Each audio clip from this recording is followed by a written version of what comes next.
So this is Boonlake by Alexander Pfister, and this was his release at Essen last year. It is a Euro game, a competitive Euro game with tableau building and his trademark race action selection mechanism. So there's multiple actions because you've also got this action river, which I'm going to have to build so I can illustrate properly how it works. But let me get out a player board and also the main game board here. And so many cards.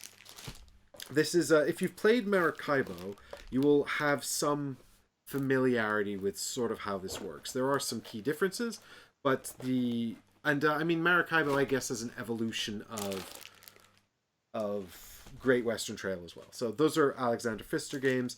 He's also done Blackout Hong Kong. He also did... I have the list of his games. You want them? Yeah, sure. Crack on.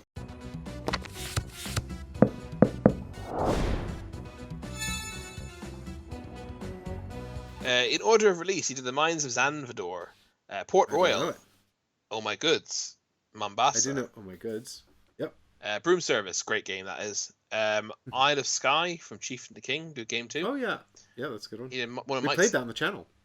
I wasn't in that one, but I played a lot of it. It's a good game. That was the second series we ever did, I think. Great Western Trail, one of Mike's favorites. Tybor the Builder, Blackout Hong Kong you mentioned, Expedition to New Dale, which was kind of like a fully realized version of Oh My Goods, wasn't it? Which yeah, I've still got it and I haven't even played it. That's a tale of Essen gone wrong. I bought that 3 years ago. I haven't opened it. Yep, I also bought a copy from the same stall at the same time as Mike, and mine is still in shrink as well.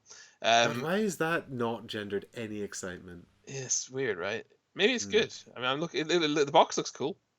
Maracaibo, Monster Expedition, Cloud Age, and finally Boone Lake. Right, so Cloud Age I heard got very mixed reviews. I haven't been tempted to check it out, but it's also sort of something of a campaign thing and a bit different to his other stuff. But I do find Pfister a bit hit and miss. On the other hand, Ralph in chat is saying here, I enjoyed Blackout Hong Kong. We played Blackout Hong Kong at the Essen where it came out. Me and with 3 players, me, Michael, and Ollie, and we thought it was okay, but way too long. Maracaibo, I've played... So I didn't get Maracaibo at Essen. I did, actually. I got Maracaibo as a review copy from Yes, we got it at Essen last year, I think. Not last year, but it was the last Essen we did before the pandemic. Oh, okay. Yeah. That's the same one we got New Dale at. Yeah, it was actually an X demo copy with some very wonky pieces in it. Yeah, I remember they weren't kind of all in on the idea of giving us one of their copies that they could sell, but they kindly gave us a demo copy. Yes, they did, and it was missing some pieces, so there's some wonky replacement pieces in my copy of Maracaibo, but I actually really like Maracaibo quite a lot. So this, I think, the sort of the natural evolution really is from Great Western Trail to Maracaibo. This, in Great Western Trail, you're racing into the town, and as you race into the town, you're stopping off at little villages and things, and accumulating a hand of cows. And when you get to the end of the track, you sell the cows. It's sort of a deck building game where you're selling cows in town. In Maracaibo, the deck building is replaced with tableau building, and you're sailing around the Caribbean. And when someone gets to the end makes a full circuit of the Caribbean, then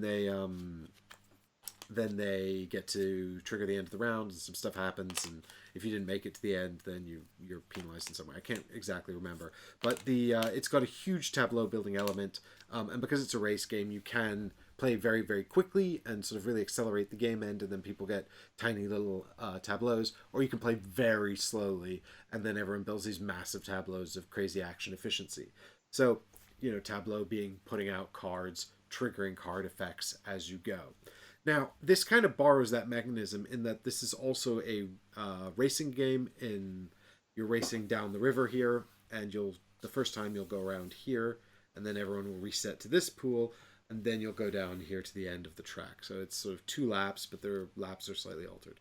Actually, you don't reset to here. You reset... it depends on the player count. If there's 4 of you, you go here. If there's fewer, you go to the top. So you get sort of roughly equitable rounds. But you know, as you advance, the distance you're going to go down the river is based on this action board here. So this is the action board, and you've got these different positions here. The here, so this is the action board here, and you'll take an action tile and get to do what's on the action tile, and then you will move along the river based on the numbers on the left here. And all of these actions have a sort of I do something, you do something mechanism. So the symbols on the left here are what I get to do, and then all the other players around the table get to do what's on the right, which is actually a mechanism I really like, and it's done well in this game in the sense that everyone gets to do something, and so the downtime is relatively minimal, and that's a good thing. What you're actually doing in the game is you can do all kinds of stuff. There's going to be these sort of round by round objectives that you set up down here. There are all these cards, and you're going to get to pick up the cards using the actions here and then put them into a tableau. And additionally, all the cards are going to have they've got like a sort of a type. And you can see the different colored actions here are the different types that correspond to the cards. So you can only play the matching cards if you take the right tile, which is interesting. There's all these different regions on the board that you can build into and take control of. And you've also got your player board here, which has all these possible upgrades here. And what you're going to do as you play through the game is you're going to get little action markers that you can put out into these spaces. You pay the money, and then you unlock the ability to do whatever's below it. And it's sort of like a trigger. So you trigger it, and then it resets. So this gives you all these little bonus actions you can do as you upgrade this board, which is interesting. And there's like an income track here that you're going to go down, and in order to advance on the income track, if I remember correctly, you've got to build up these different areas on the board. But building up the areas on the board gives you all kinds of different things, and there's also an action that lets you take points or possibly money if you are the sort of majority holder in that region. There is on your player board as well these columns which contain houses and cows, and you can put those out on the board, and as you remove them from the spaces you unlock benefits. There is a very strange income system where you've or not income system sorry resource system where effectively you've got a little ship that moves back and forth on these spaces and can access your mines up here, but it can only sort of utilize the resources in its current position, and it can always move down the river, but the minute it gets down to here you have to spend money to shoot it back up to the top. So I guess that's sort of simulating shipping costs or something. It is an interesting game. Its theme is bizarre. It's clearly colonialism with all the colonialism removed. Like there's no natives. There's just this untamed land for some kind of industrial colonists to come and colonize. You know, you come in, you build farms, you ranch cattle, you're sailing around on the river, you're building mines, and you've got these sort of like buildings that are like even the card art, like the victory point symbol for a start is that like Wild West, like sort of cow skull. So that's like sort of fits in with this colonial theme, right? And you're building like these buildings that look sort of colonial. There's all these characters that look like they've come out of like sort of a sort of cartoony colonial theme. And I like the art on the cards actually a lot in this game. I remember it being quite sort of stand out in this. Obviously, they've made an effort here to have some diversity, but the characters themselves, they do look like they've come from the Wild West, you know, or something like that. And I think but there's no natives or anything like that, or any of the problematic issues usually associated with colonialism. That's all been removed.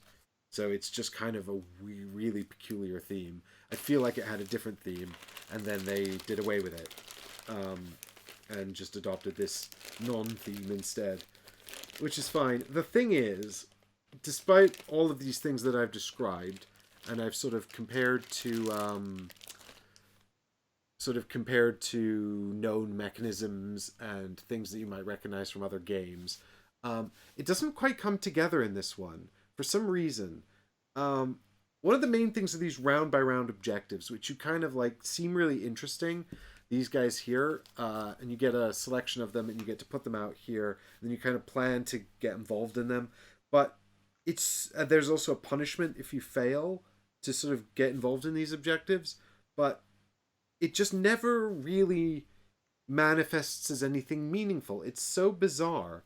But like playing this game, it just felt like sort of a less tight version of Maracaibo and a bit more unfocused, and it almost felt like we were playing it wrong. You know, like I kept sort of looking up rules to be like, well, That can't be surely right. surely that's got to be tighter or more meaningful.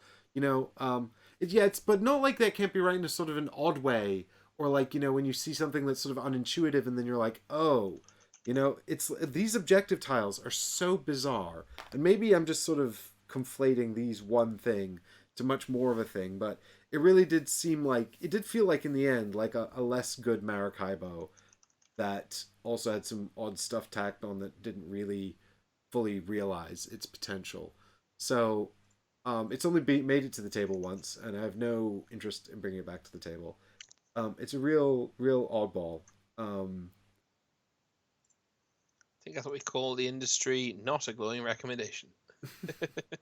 well, I mean, the art's great, but I mean, I think, you know, like if the theme was less weird, you know, and something else entirely, I might be tempted to be like, yeah, you know, Maracaibo had all the problematic colonial stuff in it, and it didn't really do a good job of sort of focusing on elements of the Caribbean that would be less challenging to people. And it did an effort. It did make an effort in the expansion, Maracaibo Uprising, to address some of those points. Um, so, you know, moving baby steps, you know, in the right direction. But as a game, it's much more solid. Whereas this, like, you know, this is still sort of like, it's, you know, I mean, its theme is just bizarre now. Like it's got all of those things from colonialism, all of the stuff Yeah, that yeah. people who choose a colonialism theme pick it for. Like very rarely, I'm using a broad brush here, and I don't know the minds of designers, but I don't think most of them are picking colonialism because they want to sort of aggrandize the empire or glorify racism. I think they're picking it because there's something satisfying about exploration and construction and building Yeah, something and managing. the theme lends itself, right?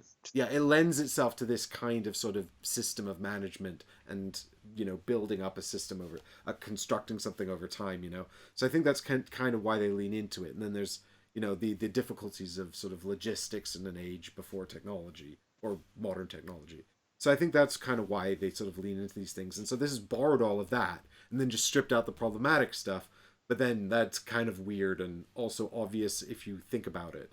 So in any case, yeah, I don't know where this one goes. It's an oddball, and I mean, one thing it does have, which Maracaibo doesn't have, is this element of building tiles and putting things out on the tiles, which is nice. Everyone likes a good sort of farm building thing, especially when it's not problematic. But it's not as interesting as the action spaces in Great Western Trail. So I think I'd pick either one of those other two over this. And I certainly haven't played either of them enough to warrant having a third Pfister game. Even though I'll probably pick up... Well, I mean, I'll definitely pick up his new one at Essen this year because it's Great Western Trail 2. Yeah. And we all But know there how you go, you feel about that. this has got really nice dual-layered player boards and action board, but you had to assemble it yourself with little stickers. Like, it's one step not quite far enough. Well, that wraps up our conversation on Boonlake. So if you're super into the other Fisters, then you'll probably get something out of this. It certainly functions as a game despite these weird objective tiles that don't really function the way I think they're intended to. But if you're finding you still want to spend your time on Great Western Trail or Blackout New York or Maracaibo, Blackout Hong Kong, sorry, I would pick any one of those over this one.